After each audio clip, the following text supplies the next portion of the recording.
سلامونه هیوادوالو، هیله ده چې روغ او جوړ اوسئ. ډېرو هیوادوالو له موږ سره ټلیفوني اړیکې نیولې وې او د USCIS د نوې وړاندې شوې پالیسي په اړه پوښتنې درلودې. دوی ویل چې دا خو به د افغانانو په کیسو باندې څه منفي اغیزه نه لري. اول دغه پالیسي چې دا یو وړاندې شوې پالیسي ده، مطلب تر اوسه پورې نه تایید شوې ده او نه عملي شوې ده.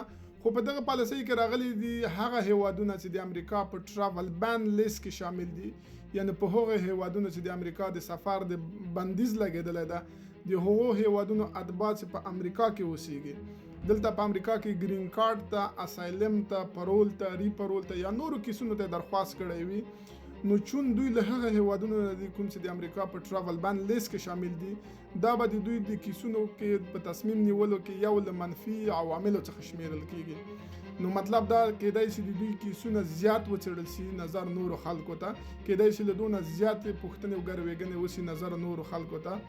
نو مخکې USCIS ویلي و چې هغه کسان چې په امریکا کې گرین کارت ته درخواست کوي، له دې نه وروسته دوی غواړي چې د هغوی سوشل میډیاوې هم وڅاري او ویې ګوري چې د دوی په سوشل میډیاو کې لکه فیسبوک یا نور پلیټفارمز کې دوی ملګري څوک دي، له چا سره اړیکې لري، د چا په پوسټو باندې لایک یا کامنټس کوي.